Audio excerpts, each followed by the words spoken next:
structure top here, and these are 100 excavations that had to be urgently stopped for unknown reasons. An incredible discovery under the waters of the Nile. Archaeologists made an amazing discovery beneath the waters of the Nile near Aswan, a collection of ancient Egyptian artifacts and rock paintings related to the era when the city experienced a powerful flood. The relics found date back to the reigns of pharaohs, such as Amenhotep III, Thutmose IV, and Psamtik II. About 4 to 4,500 years ago, Aswan was an important trade and military center.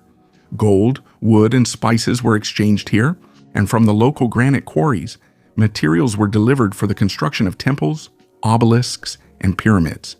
However, after the construction of the Aswan Dam, most of the city ended up underwater. The Franco-Egyptian Archaeological Mission discovered unique rock reliefs depicting pharaohs, as well as hieroglyphic inscriptions and other sculptural elements. The work was carried out using modern technologies such as underwater scanning, photogrammetry, and 3D modeling. These methods made it possible to document the discovered artifacts in detail and to create their digital copies. Of particular interest is the image of Menhotep III, who ruled Egypt for about 40 years and left a rich legacy. His burial was located in the Theban necropolis on the west bank of the Nile, opposite modern Luxor. Unfortunately, many monuments related to his era were damaged by floods, but the new discovery gives hope for the restoration of these historical relics.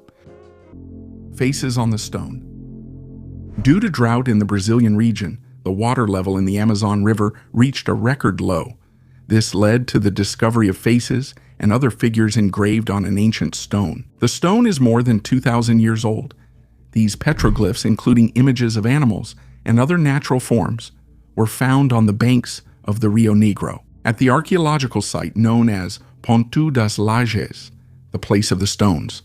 According to researchers, the drawings are estimated to be between 1,000 and 2,000 years old. On the stones, in addition to images of faces and water, there are also grooves. This indicates that the place was used for making stone tools. Archaeologists discovered 25 groups of engravings on a single rock. The finding indicates that this place was used for sharpening various tools. In addition, pottery fragments were found at this site. Although Ponto das Lajes is recognized as an archaeological monument, the petroglyphs have not yet been studied. What other secrets do you think the Amazon hides? Share your thoughts in the comments. There was life on Mars. There is evidence. In the 1980s, the CIA conducted experiments with people who had extrasensory abilities. Among them was Joe McMoneagle, known as Remote Viewer Number 1. He shared his memories on the podcast American Alchemy, talking about secret projects and unusual visions. One day, he was given coordinates and asked to describe what he saw. McMoneagle spoke about a giant pyramid, bigger than the Great Pyramid in Germany, with huge halls inside. There were beings there that looked like humans, but much taller. They were trapped. They were surrounded by a hostile atmosphere, and they were slowly dying. Then the instructor showed a white card with the inscription, Mars 1 million BC. Later, McMoneagle visited NASA's Jet Propulsion Laboratory to study the negatives of the photographs. He found strange structures and bones on them. In his opinion, there was once a civilization on Mars, but a huge cosmic object deprived the planet of its atmosphere. McMoneagle also participated in the CIA's Stargate project, where psychics were trained to penetrate the minds of enemies. In 2017, the document Mars Exploration was declassified, where his visions were described in detail. The report included exact coordinates: 40.89 degrees north latitude, 9.55 degrees west longitude. McMoneagle saw Martians in unusual clothing, a raging storm, and giant pyramids. They were used as shelters. He described the rooms inside the pyramid as minimalist. They were intended for sleeping or hibernation. The Martians were waiting for help, but no rescue came. The psychic was sure he was describing Earth. When he found out it was Mars, he got angry. Since he couldn't verify the truth of his visions, McMoneagle demanded that NASA provide images of the coordinates he was given. There really was a strange structure in them, next to a crater. He claimed that if the pyramid had existed before the impact, it would have been destroyed by the collision. Moreover, according to him, When NASA first recorded this structure, there was a red glow coming from it. Although such experiments remain controversial, the fact that they were conducted is confirmed by official documents. The mystery of the ancient civilization on Mars remains unsolved. The mermaid from India. Not many have heard about the archaeological complex Chandraketugarh in India. It is located about 35 kilometers from Kolkata. Chandraketugarh was a thriving port city. It participated in international trade where people lived from 400 BC to 1250 AD today. Only the ruins of a 10th century brick Buddhist temple remain at this site. Interest in Chandraketugarh arose because of the many terracotta artifacts dating back to the Shunga period. That is, from 200 to 100 BC, most of them were stolen or taken abroad, and only a few fragments have been preserved in Indian museums. Although the site was discovered in 1960, the Archaeological Survey of India, under British control, did not conduct any excavations here. Many of the stolen items are now in museums around the world, such as the Metropolitan. 2 terracotta plaques depict a mermaid. It's quite a rare image for Indian culture. In one, the mermaid is swimming by a lake, holding something that looks like a mirror or a flower. People on the shore are looking at her as if she were a marvel. The great chief arrived in a chariot to see this creature. In the other, the mermaid is caught in a net by fishermen. People are waving at her and she responds to them without showing any fear. Looking at these reliefs, I asked myself a question. Aren't they a reflection of ancient legends or real events that took place in Chandraketugarh 2,200 years ago? Perhaps mermaids were not a product of imagination, but were real sea creatures in ancient times. Write in the comments below the video whether you believe in the existence of mermaids or something similar. After all, it's no coincidence that the depths of the seas and oceans remain unexplored to this day. A new ocean on our planet.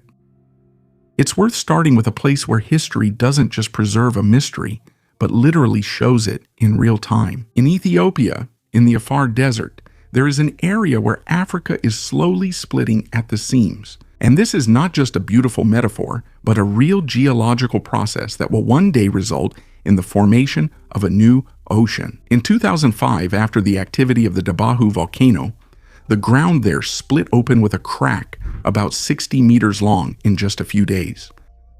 In some places, its width reached up to 8 meters. The ground was sinking and new cracks were appearing around it. And it all looked as if the planet had decided to speed up a process that usually takes not a human lifetime, but millions of years. The strangest thing here is not that the ground cracked. Faults are nothing new for geologists. What's strange is that the birth of a future ocean is usually hidden somewhere underwater, at the bottom of the seas, far from human eyes. But in Afar, this process can be seen almost at the surface. Several tectonic plates meet here at once.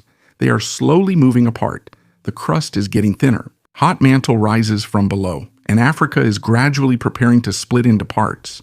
Scientists say that in millions of years, water may come here. And in place of today's dry desert, a new ocean will appear. But what catches my attention in this story is something else. We are used to thinking of the world map as something permanent, as if the continents have always been the way they are now, and will remain this way in the future. And then you find a place where the planet itself calmly shows that for it, our borders, countries, and cities are just temporary markings on the surface. And the Afar Rift personally scares me exactly because of this feeling. It reminds us that the formation of the Earth is not yet finished. A giant refrigerator. After seeing this, any viewer will be sure that here, nature itself is taking revenge for human harm. In the 1960s, Soviet workers in Yakutia cleared a section of the taiga for the nearby settlement. However, the trees in these places served a very important function. Their canopies created shade that prevented the sun from heating the soil. There is permafrost underground here, and for thousands of years it remained untouched. As soon as the trees disappeared, the sun reached the ground. The ice began to melt, the ground subsided, and a small ravine formed.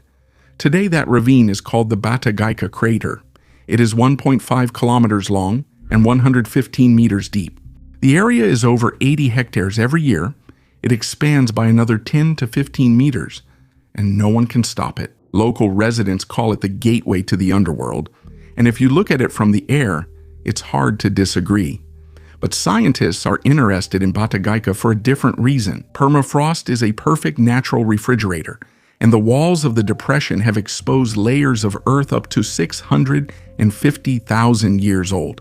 Animals that lived here during the Ice Age are literally thawing out of these walls. In 2018, they found a foal of a prehistoric horse that was 42,000 years old, with preserved dark brown fur, tail, mane, and internal organs. The animal looked as if it had only just fallen asleep.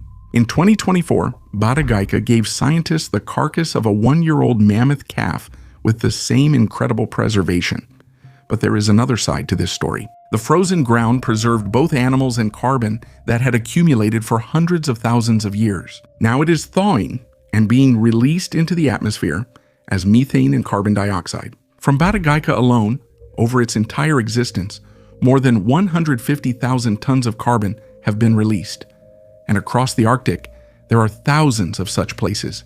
They are all thawing, and each of them releases gases that accelerate the very warming that melted them in the first place. Archaeologists call this a feedback loop. The story of the giant refrigerator Batagaica began when someone cut down a few trees. 70 years later, a hole the size of a small town keeps growing, and scientists still don't know where it will stop. The Toltec altar with skulls. In 2024, in the Mexican city of Tula, builders were laying out a route for a railway. An excavator hit a stone. They stopped. They called the archaeologists and the INA, the National Institute of Anthropology and History. What they unearthed changed the picture of one of the most mysterious civilizations of Mesoamerica, the Toltecs. If you've heard this word, it's most likely in the context of the Aztecs. They literally worshipped the Toltecs as their ancestors and teachers, considering them demigods. They credited them with inventing all things considered great. Tula, at its peak from 900 to 1150 AD, was one of the largest urban centers in Mesoamerica, with a population of tens of thousands of people. The structure they found is called a ceremonial altar. It's about 1 meter by 1 meter. Basalt, andesite, river stones, several low tiers, and no stairs. That's a key detail. Altars with stairs are meant for the public. The priest goes up, the crowd below watches, the ritual unfolds like a performance. This altar has no stairs, so no performance. It was a place for a private ritual, for those who were allowed in. Around the altar there are human remains. 4 skulls, several long bones arranged along 3 sides of the structure. One skull has a fragment of spine attached to it. The head wasn't cut off right away, but together with part of the neck. This isn't a random burial or undisturbed bones. This is a deliberate arrangement. The remains are arranged in a pattern around a central stone. Nearby are ceramics, obsidian, bone tools, a shell artifact, spindles, and awls. It's a mix of ceremonial and everyday items. This suggests that the altar stood in the inner courtyard of someone's house. According to field director Emmanuel Hernandez Zapata, such places were traditionally associated with the elite. The nobility lived here. Ordinary townspeople lived on the outskirts. So the picture is like this: a wealthy Toltec house, an inner courtyard, and an altar in the center. And around it are the remains of ritual sacrifices. Who were these people? Prisoners? Captives from raids? Volunteers who were considered messengers of the gods? Criminals? We don't know. Anthropologists are now examining the bones. Age, health condition, marks on the bones. All of this will tell us how exactly they died. The site is being filmed with drones, and 3-dimensional models are being built. There are more layers beneath it. Tula was built atop itself. There may be more altars below. The project coordinator said this discovery expands our understanding of the city. It turns out that the ritual life of the Toltecs did not end at the main square. It reached into every elite house. The gods lived nearby, literally in the courtyard. Monster burrows. In South America, there are thousands of tunnels. Some are as narrow as animal burrows. Others are like corridors in a military base, 4 meters wide, stretching for hundreds of meters in length. Who dug them? Water and lava are out of the question. Geologists all agree it wasn't nature. There are grooves on the walls like claw marks. In one of these caves in Argentina, they found the answer: skeletons of 2 giant sloths. Each weighed about 4 tons. Their claws were up to 20 centimeters long. They needed tunnels of that size. It is believed that they dug burrows for generations to raise their offspring and to shelter from the glacial climate. And the narrower passages could have belonged to other monsters, ancient giant armadillos. Their modern descendants also dig, just on a smaller scale. And this raises a question: what else lies beneath our feet? If such tunnels could have been dug not by humans, but by animals. Where did a billion years of history go? There's a place in the Grand Canyon where you can see one of the strangest things on Earth. It looks like just a rock, stone below, stone above, a thin line between them. But if you ask a geologist, he'll tell you that almost a billion years are missing between these two layers. And that's hard to wrap your head around. You're not looking at a simple pit, not at a ruined city, not at the bones of an ancient animal. You're looking at an ordinary rock, but in this rock, a huge chunk of the past is missing. At the bottom are rocks that are about 1,700,000,000 years old. On top are rocks that are about 520 million years old. And everything that should have been between them just disappeared. It's as if the Earth was writing its history, and then someone tore out several of its thickest chapters. Imagine a book where after page 100, page 500 starts right away, and everything in between has been torn out. No traces, no explanations, just emptiness. It's the same here. One layer lies on top of another. There should have been a billion years between them, but scientists blame glaciers and shifting continents. At one time, huge masses of ice could literally scrape kilometers of rock off the surface of the Earth. That's why these layers were carried away by water, wind, and time. And they disappeared so long ago that now it's almost impossible to restore them. But the most interesting thing isn't even that. After this missing piece, the history of life suddenly speeds up dramatically. Creatures with shells, eyes, and hard bodies appear in the oceans. The world, which was almost invisible in stone before, starts leaving more and more traces behind. And then a strange thought comes to mind. Maybe the Earth didn't just lose part of its history. Maybe this very loss changed something? The rocks were worn away, new substances entered the oceans, the water changed, and life on the planet became more complex. Scientists can't know everything. They are ordinary people who look at this stone just the same way we do. Here we have a place where there seems to be an explanation, but you still get the feeling that you're looking at the trace of a huge event that happened so long ago that all that's left is the emptiness between two layers of stone. Interestingly, this kind of oddity isn't unique to the Grand Canyon. Gaps in the geological record also appear in places like China, Australia, and Russia. The mysterious floating island. The floating island El Ojo in Argentina sparks many guesses and theories, from being a haven for UFOs to a dwelling place for ancient spirits. However, scientists offer a more rational explanation for its existence, considering it the result of natural processes of erosion and the water movement. This mysterious round island is located in the swampy delta of the Paraná River. Its name translates as eye, due to its striking resemblance to a perfectly round eye when viewed from above. The island attracted attention in 2016 when Argentine director Sergio Neuspiller explored the area for a documentary film.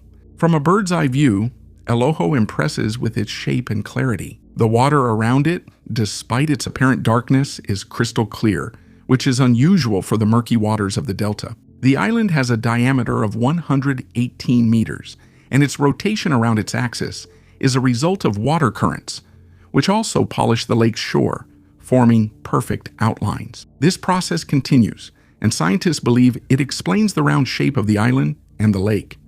El Ojo first appeared in satellite images about 20 years ago. Its origin is still shrouded in mystery. How and when it separated from the land is still unknown. Although the locals knew about its existence, they preferred to avoid this place, believing that an ancient deity lived there. Some put forward theories about attracting UFOs or even a Nazi base, but there is no evidence for these theories. Who built the pyramids? They have stood for more than 4,500 years, hundreds of tons of stone, millions of blocks, perfectly measured angles. The majestic, almost alien pyramids of Giza still remain a symbol of eternity and mystery. But the main question is simple: how? Modern archaeology offers different theories.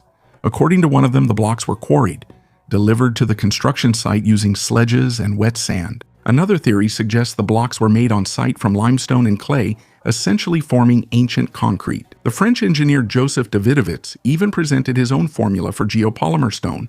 And still, even taking these hypotheses into account, we don't have a definitive answer. It's not just about the technology, the mystery lies in the scale. To build the Pyramid of Khufu, it would have taken about 2.3 million blocks. Even with perfect labor organization, that's decades of work and thousands of workers. And let's remember, this was the ancient world. No wheeled cranes, no steel, no electricity, and yet the internal shafts are aligned with centimeter precision. The orientation of the pyramid's sides almost perfectly matches the 4 cardinal directions. And there are other questions as well. Why were such tombs needed? Why are all 3 pyramids of Giza aligned at the same angles as the stars of Orion's belt? Why do some blocks show traces of processing that look more like melting than cutting? The more I read about the pyramids, the more I feel that this is not just a construction, it's a message. They were built not only for the dead, they were built for the future, for us. And until we understand exactly how they were built, we won't understand why they were built either. The poet kept an ancient ant. Sometimes the past disappears in entire layers, and sometimes it is preserved in such small things that you might not notice them for decades in an ordinary museum box. Johann Wolfgang von Goethe's personal collection is kept in Weimar, Germany. We are used to remembering him as a poet, but he was also a passionate naturalist. By the time of his death, he had more than 18,000 stones minerals and various natural specimens. And just recently, scientists studied a piece of amber from this collection and found an ant inside that is about 40 million years old.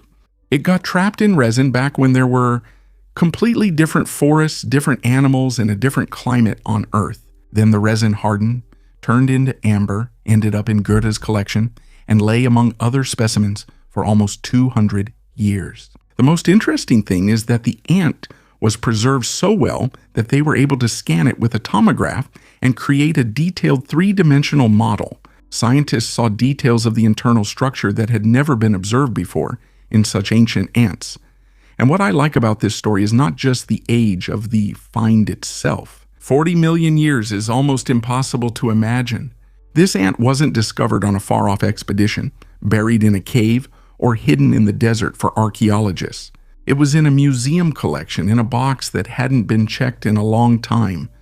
Sometimes you don't need to search far to make a discovery. It might be sitting on a shelf, labeled by a person who died almost 200 years ago. And while we think that everything important has already been studied long ago, there may still be things waiting in old personal collections that have quietly lain there for tens of millions of years. A scandal that hasn't ended. The last story for today is honestly the most uncomfortable one, not because the facts are ambiguous, but because it doesn't have a good ending. It doesn't end with science acknowledging it or the truth prevailing.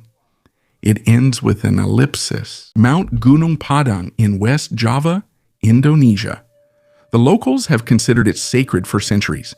They have passed down from generation to generation that there is something important here. On the top, there are rows of basalt columns. The official version is that it's volcanic rock. Nature can create regular shapes, nothing special. In 2023, a group of Indonesian geophysicists conducted radar scanning of the mountain. It's kind of like an X-ray, but for the ground. And beneath the surface, they found man-made structures, several layers of construction. The deepest one is dated to about 25,000 years ago. That's twice as old as Göbekli Tepe and 5 times older than the pyramids. If this is true, it would be the oldest man-made structure in human history. They published this in a reputable journal. After that, a scandal broke out. Other scientists picked the article apart. They found real problems with the methodology. Some of the man-made structures are most likely of natural origin. The samples for dating could have been contaminated. In 2024, the journal retracted the article. What's interesting isn't the article's retraction, but what happened after. The mountain remained and excavations continue. New independent teams continue to record anomalies beneath the surface. No one mentions the figure of 25,000 years anymore, but there is something there. My honest position is this. I don't know what's under that mountain. Maybe the first team was wrong? It happens. That's what science is about. Maybe there really is something incredible there, and we just can't prove it for sure yet. But here's what I do know for certain. After the article was retracted, there were significantly fewer people willing to seriously study this place because of reputation, because of career, because nobody wants to become the scientist who believed in the Indonesian pyramid. And because of this, because of the human fear of making a mistake, a potentially crucial place in human history just lies there waiting. The mountain will wait. It's in no hurry at all. What gets me most is that locals have said for centuries, this mountain is special, passing down this knowledge through generations. Just like Bloxham residents passed down the tunnel story, and Gidron Gedron talked about it for 30 years. Maybe that's the main lesson of this video. People who live next to something sometimes know more about it than scientists who come for a week with their equipment. A sarcophagus sealed with lead. Budapest, Óbuda district. Ordinary construction work? An excavator bucket hits a stone. A limestone sarcophagus. Roman. It's been lying here since the 3rd century AD, almost 1,700 years. Most Roman tombs found in this area have been looted, opened back in ancient times, overturned, emptied.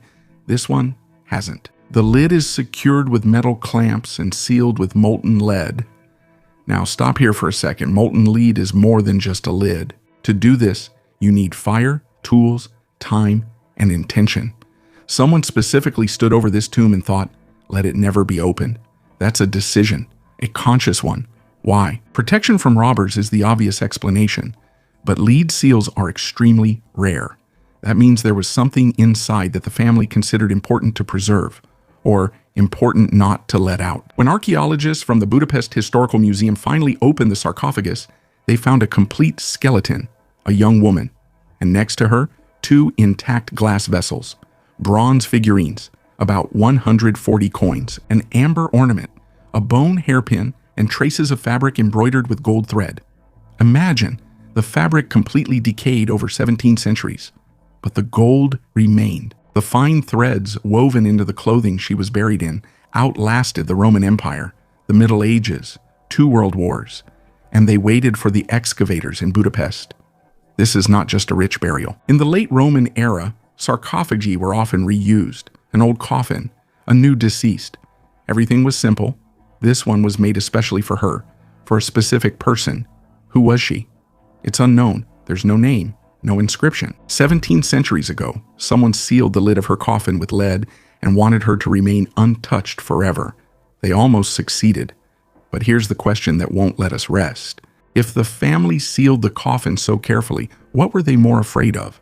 That someone would get in or that someone would get out? Stone cubes. Near Albuquerque, New Mexico, tourists visited a canyon's edge. At first, it appeared to be a normal rock formation, but the longer you looked, the more something felt off. The cliff edges were perfectly straight, and the faces were even, as if they were cut not by time, but by something sharp. In some places, the stone masses form clear cubes. Each one weighs about 100 tons. There are no signs of processing, but there is no chaos of nature here either. Everything is too geometric. Comparisons immediately started online. Someone remembered the Bimini Road in the Bahamas, mysterious stone slabs going underwater. Others mentioned the megaliths of Baalbek. But still, the main reaction is the same. This looks wrong. It's too perfect to be natural, too heavy to be man-made. Of course, scientists can explain a lot, weathering, crystal geometry, pressure, fractures. But visually, it isn't convincing, because when you stand next to these shapes, you don't get the feeling that nature made them. The question arises, if this is really artificial, then who made it and why? Nature often seems to unintentionally mimic human creations. But sometimes you wonder if it's actually people copying nature instead. That it's not nature imitating technology, but rather that we haven't yet figured out who was here before us. This place can only be seen from space. In the Sahara, there's a place that from above looks as if the Earth has opened a huge eye and is staring straight into space. This is the Richa structure, or the Eye of the Sahara. It is located in Mauritania, in the middle of the desert, and it consists of giant rings about 40 kilometers in diameter. 40 kilometers is not just a big crater. That's the size of an entire city. But the strangest thing is, if you find yourself there on the ground, you'll hardly understand anything. In front of you, there will be rocks, hills, a dry plain, sand, and sparse vegetation. You could walk there for hours, and you might not even notice that you're inside one of the most recognizable objects on our planet. The whole picture only appears from above. From a satellite or from orbit, you can see that in the middle of the desert lies a huge stone structure. It's almost a perfect target made of concentric rings. That's why the Eye of the Sahara has attracted so many theories about its origin for so long, each one stranger than the last. At first, many people thought it was the result of a meteorite impact, and the logic is clear here. The object is round, huge, and clearly visible from space. At first glance, it really does look like an ancient impact crater. But when scientists started studying the rocks, that theory began to fall apart. A real meteorite impact leaves behind special traces. The rocks experience tremendous pressure. The formations melt. The destruction pattern looks a certain way. No such signs were found at the Eye of the Sahara, so it's not a scar from a cosmic rock. Fans of alternative history have linked this place to Atlantis, because Plato described its capital as a system of rings of water and land. Some talked about an ancient civilization, others about traces of extraterrestrial intelligence. Because the object looks too strange, as if it was deliberately drawn in the middle of the desert. But the official explanation is much simpler. Scientists believe that at some point magma rose deep beneath the ground. It didn't break through to the surface like a volcano, but it lifted the rocks from below, as if the earth had swollen into a huge bubble. This formed a geological dome, and then the long work of time began. Wind, water, and temperature changes eroded this dome for millions of years. The softer rocks wore away faster, while the harder ones lasted longer. Over time, the rings now visible from space gradually formed. What's really interesting here is that you don't need to look for aliens or Atlantis in this story. The very fact itself is already strange enough. Nature, without any plan, blueprint, or human involvement, created a figure the size of a city right in the middle of the desert. Impossible to make sense of from the ground, but clear from above. Sometimes the mystery is in the scale. We understand the process, but still have a hard time imagining how much time, wind, water, and erosion it took for ordinary land to turn into a giant eye in the middle of the desert. An elite tomb in the Temple of Apollo. In the village of Gulpinar, archaeologists discovered an ancient Roman tomb about 2,000 years old, located in the sanctuary of Apollo Smintheus. In the tomb, the remains of more than 10 people were found, including children and adults, which were mixed together, indicating possible disturbances or looting in the past. The Temple of Apollo itself, built in Gomoxetus around 150 BC, is constructed in the Ionic style. Elements of the decor have been preserved, in particular fragments of the entablature, depicting scenes from Homer's famous Iliad. The region cited in the Iliad was key in the Trojan War's history. Excavations in this area have provided numerous artifacts and traces of temples, offering a unique insight into life in ancient times. The first pharaoh's tomb in 100 years. In 2022, archaeologists made an incredible discovery. They found the first burial chamber of an Egyptian pharaoh, Thutmose II, in a century. He ruled about 3,500 years ago and was the fourth pharaoh of the 18th dynasty. The burial site is located in the Valley of the Kings on the west bank of Luxor, in the same place where the famous tomb of Tutankhamun was discovered in 1922. The entrance to the tomb was found in 2022, and archaeologists immediately noticed fragments of vessels with inscriptions that identified Thutmose II as the deceased king. The name of his wife, the great queen Hatshepsut, was also on these vessels. Soon, scientists discovered that the remains of the pharaoh had been moved to another location several centuries after the tomb was looted. The tomb is in poor condition because it was flooded soon after Thutmose II's death. Inside they found blue inscriptions, yellow stars, and parts of religious texts, which indicates the importance of rituals associated with burial. Thutmose II was known for suppressing uprisings in Nubia and the Levant. His reign from 1492 to 1479 BC was relatively short. Compared to his ancestors, his tomb was considered less significant. This discovery became an important contribution to the study of ancient Egyptian culture and the reign of Thutmose II. Archaeologists call it one of the most significant archaeological achievements of recent years. Message spheres. a mystery scattered across the world, the mysterious message spheres. They are everywhere, but they especially love Costa Rica. They are made of lava and sedimentary rocks, but are found in places where there was no lava at all. Scientists believe their approximate age is 12 to 14,000 years. They are perfectly round and weigh up to 14 tons. If you see a drawing or inscription on one of them, don't be surprised. It could have been left by our distant ancestors. These spheres have been found in many parts of the world, from America to Russia. They were first discovered in Costa Rica when a company was preparing land for banana plantations. But where did they come from? There are those who are sure that they are the work of an ancient civilization. Others believe that they were created by aliens. There are also those who say that these are simply natural formations, created by river flows or retreating glaciers. Another theory says that these spheres were made in the 20th century as a tourist attraction. But then the war began, and the spheres were forgotten. And the last hypothesis I want to share with you, if you look at these spheres from above, they form geometric shapes like star maps. Moreover, each sphere could represent a star or a planet. So maybe this is our message to space. A mysterious stone structure in the forest.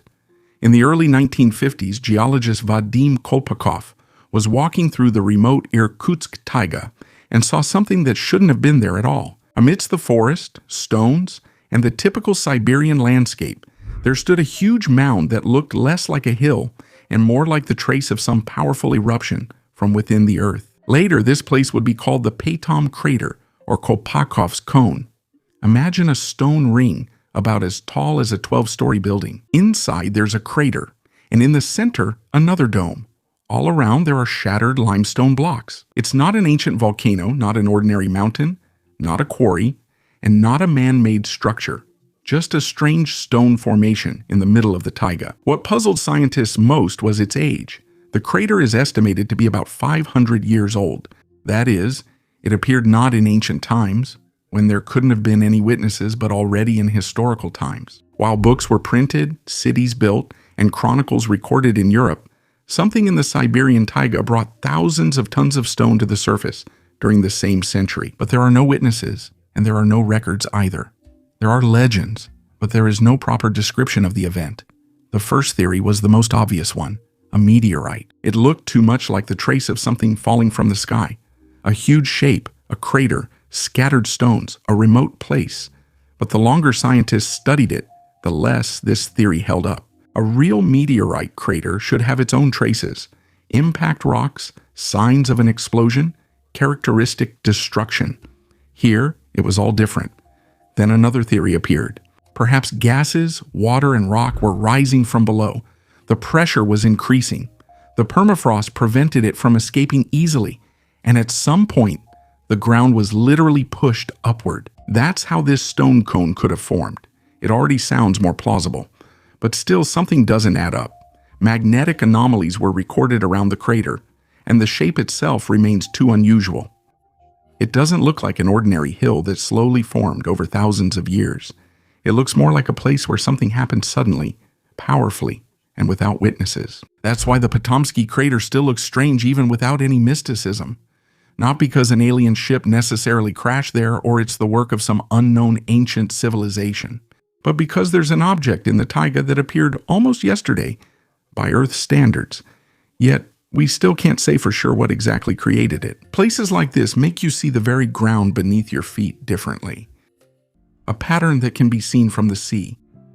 Everyone knows about the Nazca Lines, but few people know that about 200 kilometers northwest of them, on the slope of a hill in the Bay of Pisco, there is something called the Paracas Candelabra. Unlike the Nazca Lines, you don't need a plane to see it. It's visible from the sea up to 20 kilometers away, and the figure is 181 meters tall. The drawing is carved 60 centimeters deep into the ground, and the edges are lined with stones. Its shape resembles a trident or a candlestick with 3 branches. That's where the name comes from. Some researchers see it as the staff of the god Viracocha, a mythological figure from South America associated with lightning and the creation of the world. Others say it's a cactus. Others believe these are plants that local shamans used in rituals. One imaginative researcher suggested that the drawing served as a navigational sign for sailors who traveled to California for ritual plants and used it to find their way home. There is exactly as much evidence for this version as for any other. That is, none. Some researchers found mentions of the Paracas candelabra in the ancient Indian epic Ramayana, written more than 2,000 years ago. It says that the army which set out east from India was to march until they saw a pillar in the shape of a three-leafed palm, an eastern landmark visible from the sea, established by celestial beings. Whether this is a coincidence or not, you decide. But if it really is about the Paracas candelabra, then it turns out that people on the other side of the planet knew about it more than 2,000 years ago. Ceramics dated to around 200 BC were found near the geoglyph, most likely left by people of the Paracas culture. But there is still no direct evidence that they were the ones who created the candelabra. Another mystery is that the drawing has hardly changed over thousands of years, although it is not in a dry desert like the Nazca lines, but on a humid coast with fog and ocean winds. No one knows why it has been so well preserved. The second Sphinx. The Great Sphinx has stood in Giza for 4,500 years. During this time, it has been studied by thousands of scientists and hundreds of expeditions. Every centimeter has been photographed, measured, and described. It would seem, what else could be found there? Between the front paws of the Sphinx stands a stone slab called the Dream Stele. It was installed by Pharaoh Thutmose IV around 400 BC. On it is a legend about how a young prince fell asleep at the feet of the Sphinx, and the Sphinx appeared to him in a dream. "Clear the sand from me, and you will become Pharaoh." Thutmose cleared it and became Pharaoh. Standard propaganda, a standard political move to legitimize power. But on this stele, there are two sphinxes depicted. Italian investigator Filippo Biondi asked a simple question. What if this isn't symbolism? What if it's a plan? His team conducted a geometric analysis of the Giza Plateau, drew a line from the center of the Khafre Pyramid through the existing sphinx, and extended it further across the plateau. The line ended at a hill, 30 meters of hardened sand, which had never been excavated and had never attracted anyone's interest. Satellite radar scanning showed that under the hill there is a structure that, in size and outline, resembles the first sphinx. And that's not all. The first sphinx scan has been known for a while. 7 shafts and chambers lie beneath it. So, under the hill, a similar network can be seen. Vertical shafts, horizontal passages going deep inside, almost a mirror image. This scan is not proof. Excavations with geologists are needed, real test pits are needed, and time is needed. But the symmetry between the two objects is becoming harder and harder to ignore. And that's still not all. The same scans show that under the Giza Plateau as a whole, there may be an extensive underground complex.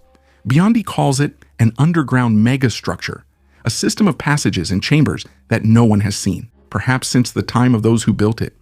What's there? Tombs? A ritual space? A library of texts that will change everything we know about Egypt? No one knows. Not a single person on Earth. Here's the key point. Giza is the world's most studied location, analyzed by top minds for 2 centuries. And still, under 30 meters of ordinary sand, there could be a second sphinx. That doesn't mean archaeologists did a poor job. It means the planet knows how to hide things. Hide them well and patiently for thousands of years. Desert Castle. In the middle of the dunes in the Algerian desert stands a ruin. Lonely, without roads, without a name. Tourists don't come here. There are hardly any photos of it. The place is called Sardra, but that's not official. Khazar in Berber means palace or castle, and Dra is the name of a river that once flowed nearby. No one knows who built this castle. There are no exact dates nor any remains of a settlement around it. Only stone outlines against the sand. It feels as if the structure was cut out of time and simply forgotten. It's amazing that even in the age of geolocation, drones, and expeditions, there are still places that almost no one has heard of. And perhaps these very ruins are the most important of all, because they don't fit into the usual picture. Where are all the dead? Take a walk through any old city that's 500, 800, or even 1,000 years old. People were born there, people died, generations changed, wars, epidemics, and fires happened. In theory, the ground beneath such a city should be overflowing with human remains. But when workers dig pits, build subway lines, and replace foundations, they find old pipes, keys, coins, shards, fragments of walls, and sometimes individual burials. But for some reason, there are no endless warehouses of dead people. And from this comes a simple question: where are all the skeletons? The official explanation sounds pretty simple. There used to be fewer people in cities. Old graves were often reused. Bones were moved to a central repository. Cemeteries were built over, destroyed, and dug up. Wars, fires, epidemics, new construction, and almost no traces were left. But supporters of alternative history are not satisfied with this answer. They say that before the 19th century, a person could die differently, not just rot in the ground, but disappear, dissolve, go into the light, or even crystallize. From this, according to their version, come the old legends of ascensions, stories of radiant departures, and even the huge precious stones in crowns, which supposedly could be traces of people from the past. It sounds wild, and there's no evidence for it. But I'd like to explore this idea further, especially when you remember the Paris catacombs, where the bones of millions of people have been laid underground. Historians say that the remains were simply moved there from old, overcrowded cemeteries.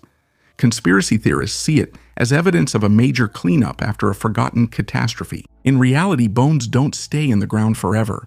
In acidic and damp soil, they can break down quite quickly, sometimes within just a few decades. But if the conditions are dry, cold, alkaline, or lack oxygen, the remains can be preserved for hundreds or even thousands of years. That's why under old cities, we don't see an even layer of bones everywhere. In some places, the soil destroyed them. In others, graves were dug up. In some, remains were moved. And in some places, they simply didn't survive. But in any case, considering how many people lived before us, archaeologists don't find as many remains as we might expect. Write in the comments what you think. Is this simply the work of time, or is there still something strange about it? A city that was considered a myth. And finally, a story that honestly sounds like a movie plot: Alexandria on the Tigris. A city founded by Alexander the Great during his eastern campaign in the 4th century BC. One of the many cities he named Alexandria. There were more than 20 of them throughout the conquered world. Most of them are well known. But Alexandria on the Tigris in present-day Iraq was considered for centuries either a myth or a place that had long been lost and would never be found. At the beginning of 2026, its rediscovery was announced. And this, without exaggeration, became one of the most talked about news stories in the world of archaeology in many years. Because we're not just talking about some city. We're talking about a place that was part of the world of Alexander the Great, a man who changed the map of the planet in just 10 years, satellite analysis of the area, comparison with ancient sources, and then excavations. And here it is, the city that was considered a legend for 2,000 years. A trading metropolis that once connected the Greek West and the Persian East, stood at the crossroads of the major trade routes of its time. Imagine the scale. At its peak, everything literally passed through the city. Spices from India, silk from China, gold from Arabia, Greek philosophy, and Persian astronomy. It wasn't just a trading post. It was a living hub where two completely different worldviews met. Just imagine for a second the scale of this discovery. It took humanity 2,000 years to find the city founded by one of the most famous people in history. Alexander the Great is not some obscure leader of a small tribe. This is a man who is studied in every school in the world, and for 2,000 years, no one could find his city, even though ancient historians wrote about it. Strabo, Arrian, Diodorus Siculus. Even though people searched for it in different eras, they just kept looking in the wrong place every time. It was only found when satellites appeared, which look from above and can see the outlines of buildings underground. Alexandria on the Tigris is not just another ancient city. It is a key point through which goods, ideas, and people pass between two completely different civilizations. Greek philosophy and Persian mathematics, Indian spices and Egyptian papyrus, all of this passed through such places. We couldn't locate this city for 2,000 years, which amazes me. We often think ancient history is already well understood. That the main cities are known, the main routes are described, the main events are documented. Alexandria on the Tigris reminds us that this is not the case, that even well-known historical figures like Alexander the Great, who changed the entire known world in 10 years of his campaign, left behind things we still haven't found. and places that are yet to be discovered. Satellites launched for navigation and communication also perform crucial tasks along the way. They look down at the Earth from above and help us find things that have been buried beneath it for thousands of years. Alexandria on the Tigris is the first major ghost city discovered this way, and most likely, it won't be the last. By the way, during the first excavations in 2026, they found coins with the profile of Alexander, remains of Greek columns, and fragments of trade records in 2 languages, Greek and Aramaic. This is literally material evidence of that very crossroads of civilizations, the underground fortress of Iran. Imagine an ordinary sunny day in 2006. A resident of the small Iranian town of Nushabad decided to dig a well in his backyard.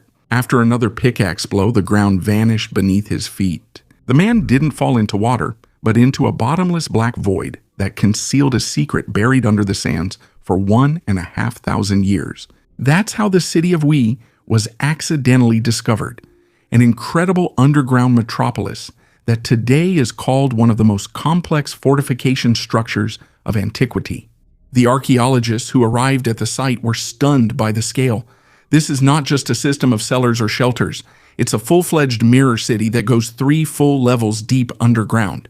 The first level starts at a depth of 4 meters, and the lowest one goes almost 18 meters underground. All of this was carved out by hand in solid rock back in the time of the Sassanid dynasty. Why did the ancient Persians need to build an entire civilization underground? The answer lies in the history of constant wars. For centuries, this region was a battleground for raids by Mongols, Arabs, and other nomads. The people of Nushabad found a brilliant way to protect themselves. Instead of building high walls, they simply disappeared. When the dust from the enemy cavalry's hooves appeared on the horizon, the entire population of the city went underground. The entrances to Ui were disguised as wells, hidden in dense thickets, or even inside ordinary residential houses. The enemies could camp for weeks right above the heads of thousands of people without even suspecting their existence. The technical design of Ui baffles modern engineers, making them wonder how thousands of people could stay in an enclosed space for weeks without suffocating. The secret lay in a unique ventilation system. Ancient builders carved vertical shafts that connected all 3 levels to the surface. Due to the difference in temperature and pressure, the air inside constantly circulated, staying fresh even on the lowest level. But if the enemy still managed to find the entrance, Nushabad would turn into a deadly trap. The corridors here are intentionally made so narrow and low that it's impossible to stand up straight or turn around with a sword. The invaders had to move in single file, bent over, which made them perfect targets. In the darkness, by the dim light of clay lamps, the city's defenders used a system of hidden niches for sudden attacks. In addition, deep pits with rotating stones and massive millstones weighing several tons awaited the uninvited guests along their path. They could only be blocked from the inside. It was a perfect guerrilla warfare design where every meter of the tunnel worked against the attacker. Life underground was organized with remarkable precision.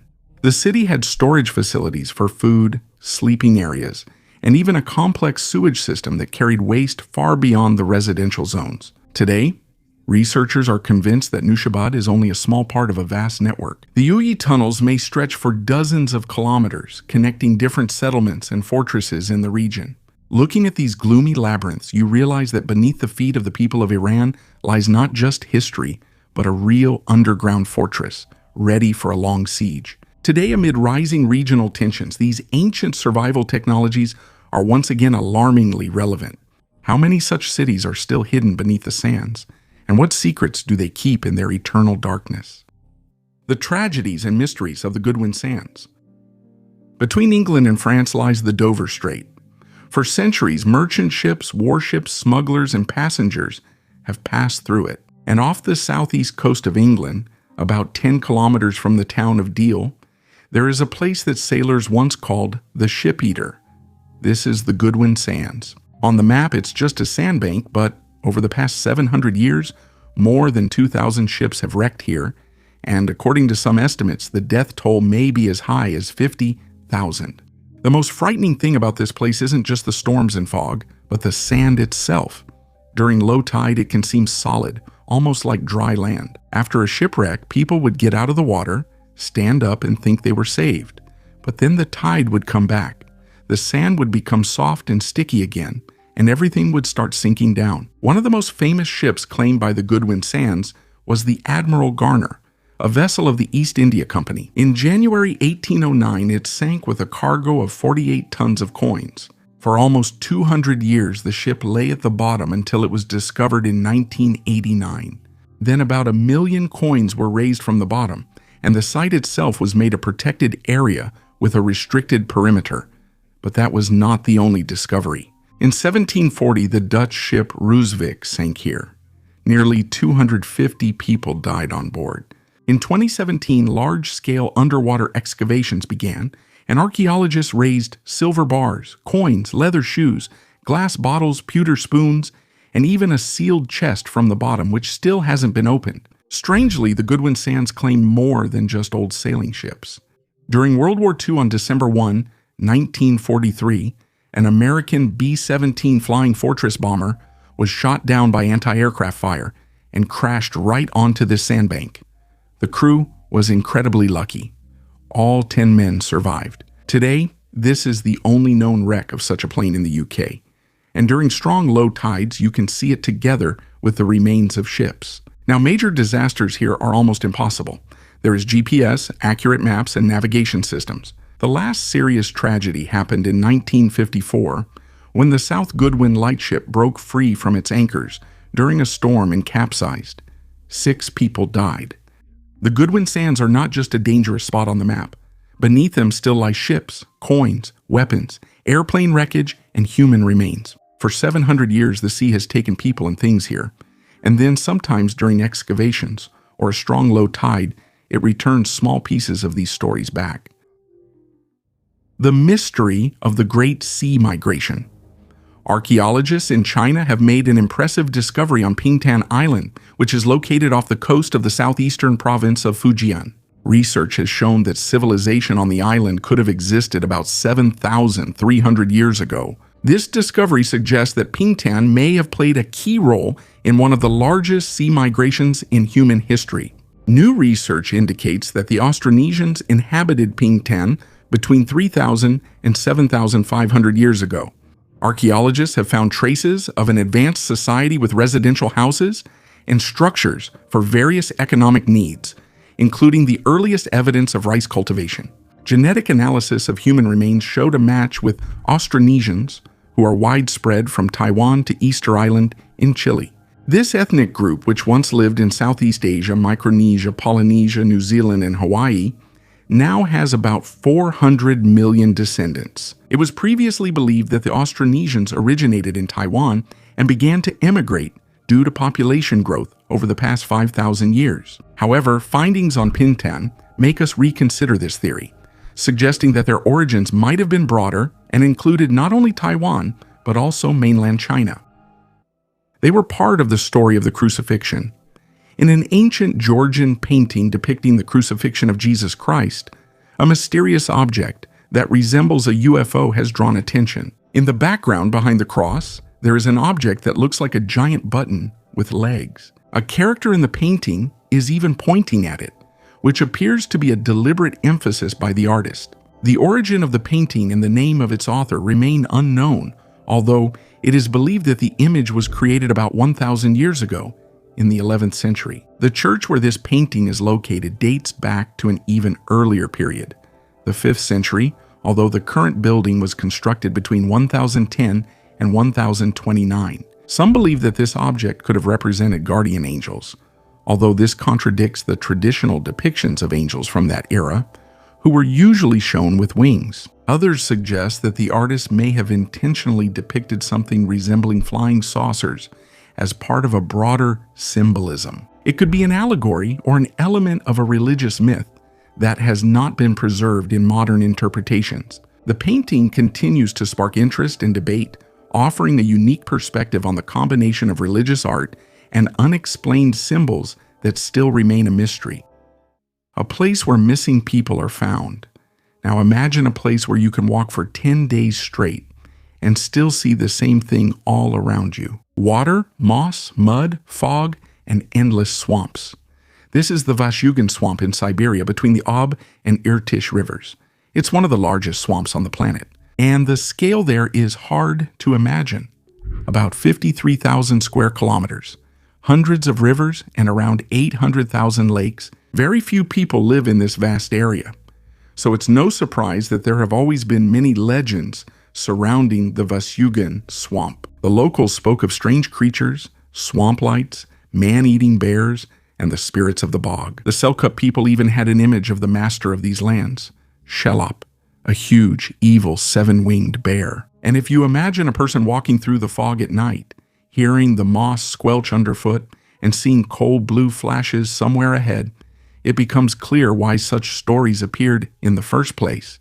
But the strangest thing here isn't the legends. On the outskirts of the swamps, bodies of people who had disappeared many years ago were sometimes found, and they looked as if they had died only recently. No typical decomposition occurred, nor any sense that years had passed.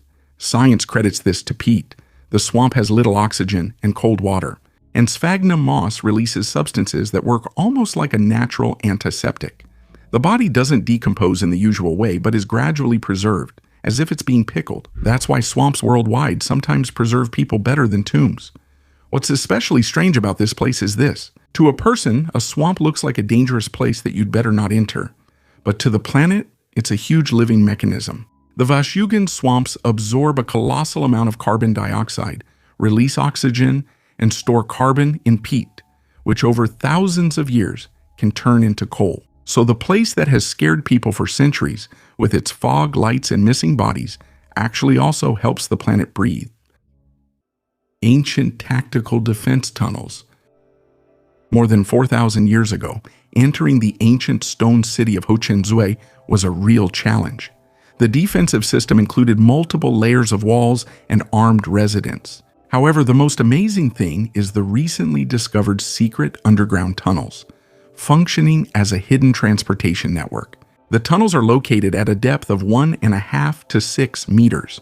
The internal dimensions of the tunnels range from 90 centimeters to 1.8 meters high and about 1.2 meters wide. Some tunnels ran under the city's defensive walls, providing passages to the outside.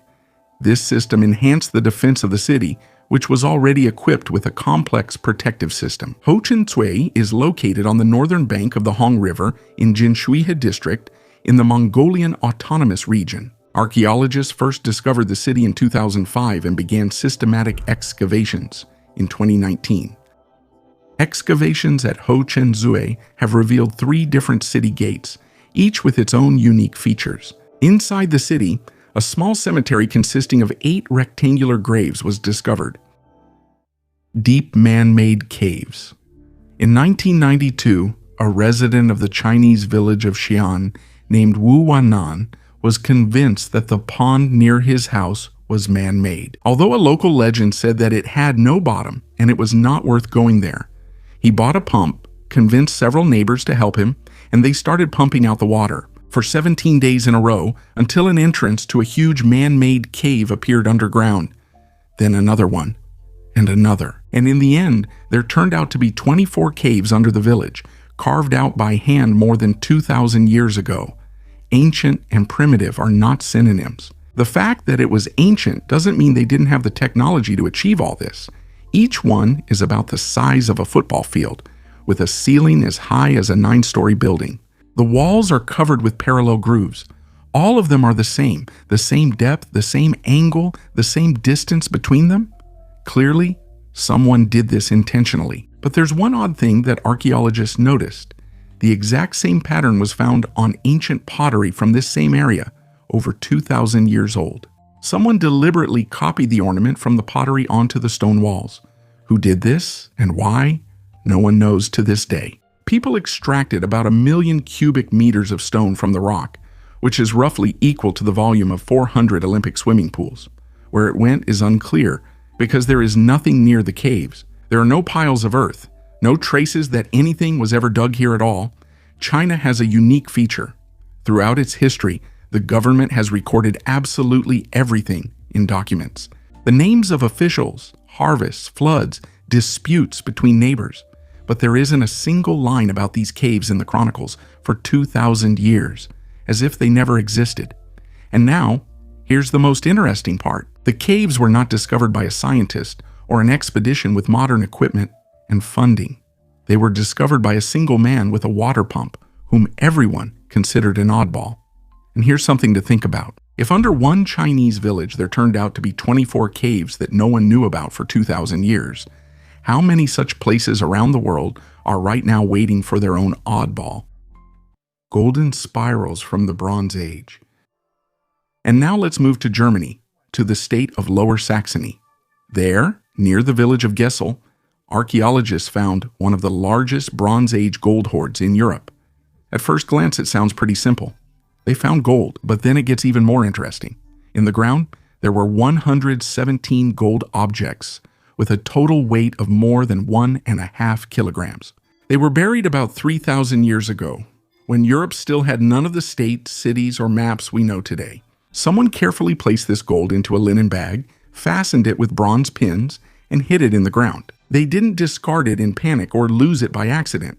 They intentionally buried it. For over 10 years, scientists have tried to understand why. What's also strange is that these are hardly ornaments. The hoard contained only 3 personal items, 2 bracelets and 1 gold brooch. Everything else was dozens of spiral rings and individual spirals. Archaeologists believe that these might not have been ornaments, but a kind of Bronze Age money. So what we have here is not just a treasure, but an ancient reserve of wealth. The gold brooch stands out in particular. At one time, it was about 16 centimeters long. It is decorated with sun symbols and rows of circles. But before the hoard was buried, for some reason, it was bent. And this makes the find even stranger. If someone wanted to preserve the item, why damage it? And if it was a ritual, who was it dedicated to? There was no settlement or grave found nearby, no clear explanation. Just a spot in the ground where someone hid a huge treasure 3,300 years ago and never came back for it. There's one more detail. The initial analysis showed that some of the gold might have come from very distant places, possibly even from Central Asia. If this is confirmed, it means that even in the Bronze Age, gold traveled thousands of kilometers through trade networks that we still know too little about. Once again, the ancient world proves more complex than we often think. Not small, scattered tribes who lived only near their own village, but people among whom metal, ideas, symbols, and wealth could move over great distances. Art that is 250 million years old. In the state of West Virginia, at the entrance to a small tourist center, there is an unusual stone. If you look closely at it, you can see that its entire surface is covered with a perfect grid of raised lines that intersect at right angles and form identical cells across the whole area. It looks like a giant waffle. That's why it has such a predictable name, the waffle stone. For centuries, the locals have tried to figure out what it is. Native American drawings, traces of ancient reptiles, or messages from another world. The leading theory was that aliens left the stone. Since such a precise grid is hard to explain otherwise, people often credit the unexplainable to extraterrestrials. The explanation that geologists eventually gave is much more detailed and useful, but it's no less fascinating because of that. About 300 million years ago, layers of sandstone were deposited here. Around 200 million years ago, tectonic plates began to move and cracks appeared in the sandstone. Then, for another 100 million years, water seeped into these cracks, washing iron oxide out of the surrounding rock and mixing it with sand grains right in the cracks. This material turned out to be much stronger than the surrounding sandstone. As the softer rock weathered away over millions of years, the hard, iron-rich mesh remained. Nature spent about 250 million years creating this pattern. Another piece of the same stone is kept at the Smithsonian Museum in Washington. Similar formations have been found in several other places in Pennsylvania and West Virginia. So if you ever come across a stone with a perfect grid and immediately think of aliens, just know that sometimes nature draws more neatly than any designer. But don't forget that it took nature at least 250 million years to create such a pattern. A message from aliens. Easter Island, lost in the southern part of the Pacific Ocean, became famous for its giant moai stone statues and the mysterious tablets with rongo-rongo inscriptions. These ancient tablets, covered with strange hieroglyphs, still remain one of the greatest archaeological mysteries. Scientists believe that Rongo Rongo is the script of the Rapa Nui civilization, which flourished on the island until the 18th century. The history of their discovery begins when the French missionary Eugène Hérault first noticed the wooden tablets covered with unusual symbols. The tablets were made from the wood of the Toramiro tree, which grows on the island and could be found in almost every home. However, soon most of these artifacts disappeared due to internal wars and destruction. About 25 tablets have survived, and their study revealed a unique writing style resembling an inverted boustrophodon. Such a way of recording signs was previously found only among the Incas. The tablets depict figures of animals, plants, and anthropomorphic beings. Scientists suggest that these symbols might have been used to record rituals and myths. Of particular interest is the similarity between Rongo and other ancient scripts. Some signs resemble the hieroglyphs of ancient Egypt, India, as well as the symbols of the civilization that flourished in the Indus Valley. Parallels have been drawn between the Kuna Indian scripts in Central America and Sumatra Island drawings, leading to theories of ancient cultures being connected across the ocean. Attempts to decipher Rongo Rongo continue to this day, but so far, these writings have not been fully understood. One theory is that they describe rituals involving sacrifices to the gods. Another hypothesis, more fantastical, suggests an extraterrestrial origin for these signs, hinting at contact with alien civilizations. How else in those distant times could people living on different continents have similar writing systems? While today, despite having countless ways to connect through phones, satellites, and the internet, we still speak different languages. The mystery of Rongo remains unsolved, but its study continues to inspire scientists and enthusiasts around the world. The oldest bridge on the planet. One of the oldest arched bridges still in use is the Archaeological bridge located in the Peloponnese between ancient Tiryns and Epidaurus. Built around 1300 BC, it is one of the oldest surviving bridges in the world. The structure was built from limestone boulders using Cyclopean masonry technology without the use of mortar, but with perfectly fitted stones. Its length is 22 meters, width is 5.6 meters, and height is 4 meters. At the base, there is a small culvert about 1 meter wide. The roadway of the bridge is 2.5 meters wide, which allows even a modern car to pass. But originally, the bridge was intended for chariots, the tracks of which can still be seen on the stones. Archaeological is one of 4 Mycenaean bridges preserved along the ancient road.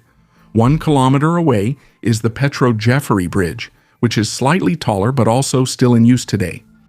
Another preserved Mycenaean bridge is located in Lycotripa, in the north of Argolis. It was part of another important Bronze Age road, along which chariots once raced, leaving behind guiding curbs. These bridges are unique not just for their age, but also because they still function after over 3,000 years. The desert before the pharaohs. Now imagine a desert. No pyramids, no temples, none of the familiar Egypt from textbooks, just vast dry expanses of eastern Sudan, where today almost nothing reminds you of life. Sand, stones, occasional hills, and traces of old riverbeds that dried up long ago. And it was there that scientists began to notice strange circles. They weren't discovered during regular excavations, but from a satellite. For years, archaeologists studied satellite images of the Atbai Desert, downstream from the Nile. And gradually it became clear that these were not random spots on the ground. They were ancient burial structures, large circular burial sites, sometimes up to 80 meters in diameter. In total, 260 of these structures were found. And no one knew about them before. When similar monuments were excavated in other places, they found the bones of people and animals inside: cows, sheep, goats. Moreover, the remains were often arranged not chaotically, but around a central figure. Scientists suggest that the chiefs or an important person might have been buried in the center, and the others were placed around him. The most interesting thing here is the age. These burials date back to around the 4th or 3rd millennium BC. That is, they appeared even before Egypt became the pharaonic Egypt we know from pyramids, mummies, and golden masks. But they were not built by Egyptians. These were nomads of the Sahara. People who lived in the desert, raised herds, and moved around places where there was still water back then, because the Sahara was not always like it is now. Once there was much more greenery, rivers, lakes, and pastures here. But then the climate began to change. The water disappeared, and the land dried up. The familiar world of these people was disappearing right before their eyes. Perhaps that's why many burial sites are located near places that were once good watering spots. It creates a strange picture. Today we see a desert where it seems like nothing could have happened. But from a satellite, a whole system of ancient monuments suddenly appears, scattered over almost 1,000 square kilometers. And this means that what we see was not just a random group of people, but a large culture with its own rules, rituals, and possibly already a division between common people and the elite. No one knows for sure what happened to these nomads. Most likely their world simply couldn't withstand the changes in climate. The green Sahara dried up, the people left, and their burial circles remained in the desert as traces of a civilization about which we still know far too little. A forgotten civilization. On one of the plateaus of western India, far from cities and tourist routes, archaeologists discovered petroglyphs that, according to preliminary estimates, are more than 12,000 years old. They are carved directly onto the stone surface. The figures are strange, as if they are stylized people with elongated bodies, heads, and arms that look more like something else. Some of the images draw direct parallels with the mythology of the Sumerian civilization. A similar image is found on seals discovered in Mesopotamia. There it is interpreted as a celestial being, a mediator between worlds. And now the same silhouette suddenly appears on an Indian plateau thousands of kilometers away. Scientists are cautious in their assessments. They say it's just a coincidental resemblance. They say that for now, we cannot speak of a single culture. But there is another point of view. Perhaps these images are the last trace of a civilization about which we know absolutely nothing, which existed long before writing, before the Vedas, before the Dane culture, and its traces remain only on stone. There are more questions than answers. Who carved them? What do they mean? Why do they look so similar to images from other corners of the ancient world? And how is it that these signs were literally under our feet, but almost no one knew about them? The mysteries of the underground world of Agartha. The legend of the underground world of Agartha has always attracted the attention of those who sought hidden knowledge and secret civilizations. The Nazis showed great interest in the myth of Agartha, a supposed state deep underground, inhabited by an advanced civilization possessing mystical knowledge and advanced technologies.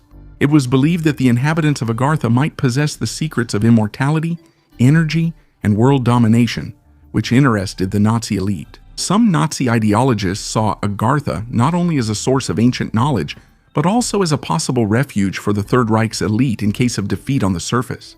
According to the theory, this underground world could provide a secure shelter and create conditions for the revival of Nazi power. Legends claimed that the entrance to Agartha was hidden somewhere in the Himalayas or other hard-to-reach regions of the earth. Researchers from Ananurbe, fascinated by the search for Aryan roots and ancient civilizations, organized expeditions to different parts of the world, including Tibet and Antarctica, in search of the entrance to the underground world. Despite the lack of concrete evidence for the existence of Agartha, the Nazis continued to fund these projects, hoping to gain access to mystical knowledge that could change the course of the war and increase their influence. Giants of Easter Island. Easter Island is a tiny patch of land in the middle of the Pacific Ocean, but it is there that hundreds of stone giants called moai stand.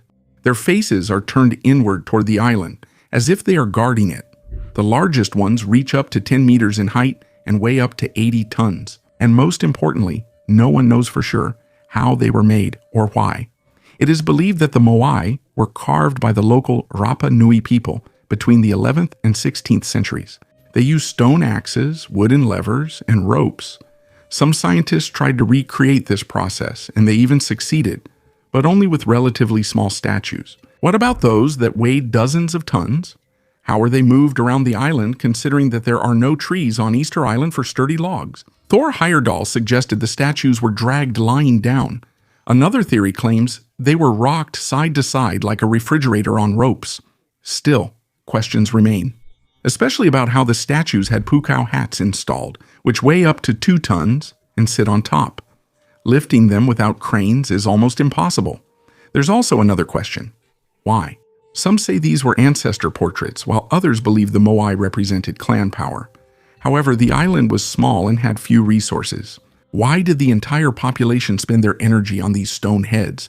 A lonely island without trees, without iron, with mysterious statues that seem to watch you. I can't shake the thought that this was a ritual not for people, but for someone who was supposed to see these statues from the sky or from the sea. Ancient Fortress City. In the Chinese city of Dongguan, Guangdong Province, archaeologists discovered a fortress city that is more than 600 years old. The discovery sheds light on the defensive systems of the South China Sea during the Ming Dynasty. The excavations revealed massive fortress walls about 100 meters long and 7.6 meters thick, as well as remains of roads, drains, foundations, and wells. The total area of the research was 3,000 square meters, making the project the largest in the region in recent years. The fortress was the first line of defense for the province against sea invasions. Scientists plan to restore the layout of the city and create an archaeological park to better understand the military architecture of that time. Meanwhile, on Mount Helan in the Yinchuan area, archaeologists found an ancient porcelain production center about 1,000 years old. The ceramics found there are surprisingly similar to the products from Jingdezhen, the porcelain capital. This discovery confirms the high level of cultural integration in medieval China. 18 kilometers of emptiness. If previous finds were isolated objects, this discovery made scientists reconsider the boundaries of what is possible. In northern Khorasan lies Shahra Belkis, the second largest adobe city in Iran, after the legendary Bam fortress. But the most frightening thing about it is not what stands on the surface, but what was discovered literally in the basement. During routine roadwork, heavy machinery suddenly began to sink into the ground. The clay, which had seemed solid for centuries, crumbled, revealing an entrance to a giant network of corridors. When the first investigators arrived at the scene, they couldn't believe their eyes. A labyrinth stretched out before them with a total length that, according to preliminary estimates, is an incredible 18 kilometers. To give you an idea of the scale, that's a distance comparable to the length of several subway lines in a major metropolis. These aren't just narrow passages. This is a full transportation network from ancient times. The ceiling height in some halls reaches 3 meters, and the width allows an entire group to move around freely. Here, they found restrooms, storage areas for provisions, workshops, and even complex drainage systems. But the main question is, why build 18 kilometers of empty space in a region where every cubic meter of excavated earth requires enormous effort? Archaeologists date the main structures to the Ilkhanate period, but the structure of the tunnels hints at much older layers of history. These corridors connect the citadel of Shari Belkais with remote settlements and caravanserais. It was invisible logistics. While trade was bustling or battles were raging on the surface, caravans carrying gold, weapons, and important state officials moved underground.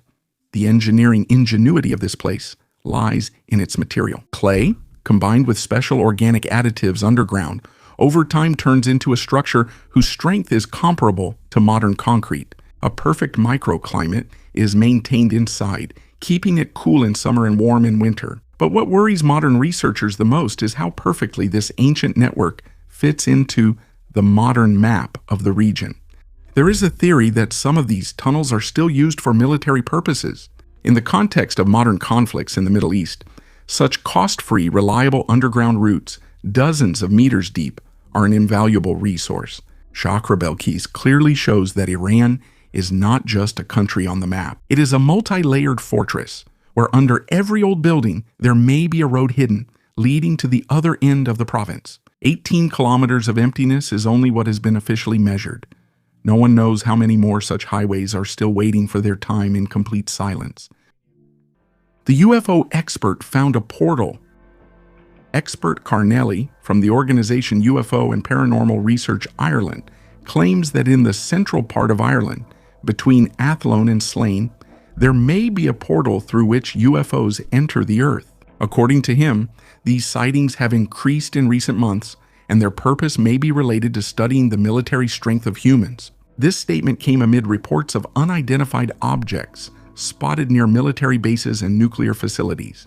According to Nelly, U.S. authorities have not been able to determine the origin of these objects, which only strengthens the assumption of their extraterrestrial origin.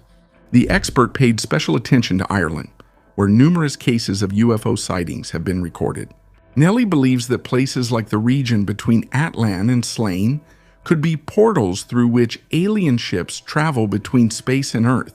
He also noted that such phenomena occur simultaneously all over the world, which indicates a global increase in activity. Write in the comments whether you think such experts should be trusted and whether you believe in the existence of extraterrestrial life. The Great Flood, myth or catastrophe? The story of the Great Flood is one of the most universal stories in human culture. It is known not only from the Bible, where Noah builds the ark, but also from the Sumerian epic of Ziusudra, the Babylonian story of Utnapishtim, the Indian myth of Manu, the Greek tale of Deucalion, Chinese chronicles, legends of American settlers, and even Arctic tales. Such a coincidence is almost impossible to consider accidental. This makes one wonder, could the flood really have happened? And if so, when? One of the most convincing hypotheses speaks of an event that happened about 7,600 years ago. At that time, a sharp rise in sea level caused salty water to flow through the Bosporus into the Black Sea lowland. Geologists claim that the water level rose by 140 meters, flooding vast territories. What used to be fertile land became sea. This event really could have seemed like the end of the world for people of that era. But was it a global flood?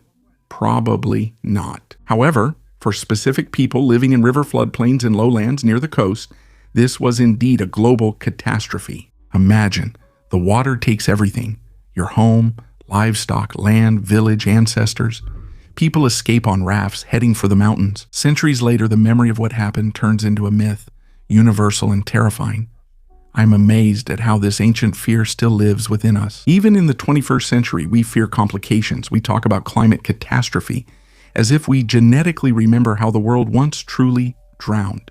And perhaps it's not just a myth, it's a warning. The first of its kind Bronze Age fortress. In the Romanian forests of Neams County, archaeologists discovered an ancient fortress about 5,000 years old, and modern LiDAR technology helped them with this. Thanks to drones equipped with laser scanners, they were able to see through the dense vegetation and get a clear image of the structure that had been hidden from human eyes for centuries.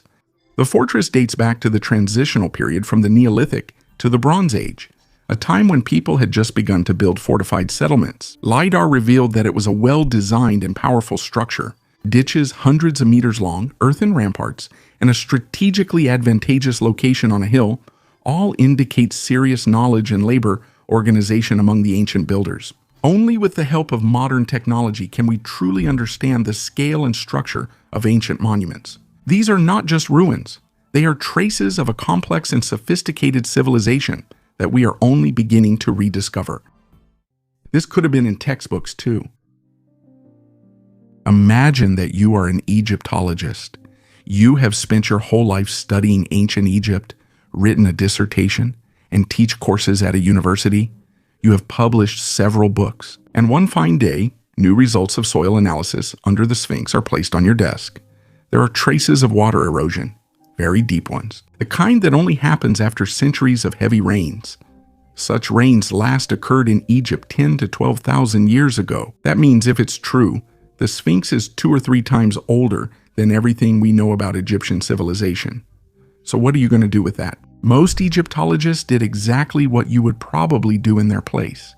They explained that it was a mistake, or that it was the wrong type of stone. Because to admit that the Sphinx is not from 2500 BC, but at least 10,000 years old, means admitting that there was an advanced civilization we know absolutely nothing about. This isn't a minor correction in a textbook. It's a complete revision of all human history from scratch. And it's no wonder that nobody wants such changes. Geologist Robert Schoch, who first described this water erosion in the 1990s, is still publishing and has yet to receive a single clear refutation. Only a condescending comment that he doesn't understand the specifics of the Egyptian climate. He's now over 60. I wonder if he'll receive recognition during his lifetime. The history of science shows that there is a chance, but sometimes you have to wait a very long time. And now, let's move on to what has already been definitely confirmed. At the same time, the Egyptian authorities did not allow independent research under the Sphinx for a long time. Why? There is no official explanation what's under it. Nobody knows. Seismic studies from the 1990s showed possible voids in the foundation. There are voids there. What's inside them? No one has checked. The largest object in the universe. And the last mystery on this list is not on Earth anymore. It's Olympus Mons, the largest volcano and the tallest mountain in the entire solar system. If you measure from base to summit, its height is about 26 kilometers. For comparison, Everest is less than 9 kilometers. That means Olympus Mons is 3 times higher than the tallest mountain on Earth, and its base stretches for about 500 kilometers. And that's not just a mountain anymore, but an object the size of an entire country. But the strangest thing is, if a person were to stand on its slope, he probably wouldn't even realize he's standing on a volcano. The slopes of Olympus are so gentle that the ascent would look like an endless plain. The true scale of this mountain can only be seen from space. Scientists explain its size by the unique features of Mars. The gravity there is weaker, so the volcano could grow much higher than mountains on Earth. And also, Mars most likely didn't have such active plate tectonics as we do. On Earth, the plates move, and a hotspot gradually creates a chain of volcanoes. But on Mars, the source of lava could stay under the same spot for a very long time. Eruption after eruption, layer by layer, and over millions of years, a giant was formed. But Olympus has a feature that makes it even more interesting. The base of the volcano is surrounded by a huge cliff several kilometers high. Some of its features are similar to structures that appear on Earth where lava meets water. And from this, a bold theory emerged. Perhaps at one time Olympus stood next to an ancient Martian ocean. Or maybe it was actually a giant volcanic island. Imagine Mars not as a cold red desert, but as a planet where water could have splashed around a gigantic volcano. If this is true, then we're not just looking at a huge mountain. This is evidence of a completely different Mars, a more lively, warmer Mars, with oceans, shores, and processes that today seem almost impossible. Now Olympus is considered an extinct volcano. It no longer erupts. There is no sea around it, and the planet itself looks dead and frozen, but its size still reminds us that Mars was once more than just a red dot in the sky. It was a world with its own geological power, its own catastrophes, and possibly its own water. Afterward, it's strange to return to Earth and feel like we've already understood almost everything. Here, continents crack, billions of years of history disappear, swamps preserve bodies, and sands swallow ships. Beneath a Chinese burial mound, a sealed tomb has remained for over 2,000 years. And nearby, on another planet, there is a volcano 26 kilometers high that may once have overlooked an ancient ocean. Write in the comments which of these stories surprised you the most. And like the video. Every like and comment helps the channel grow. Subscribe and turn on notifications. A new video is coming soon.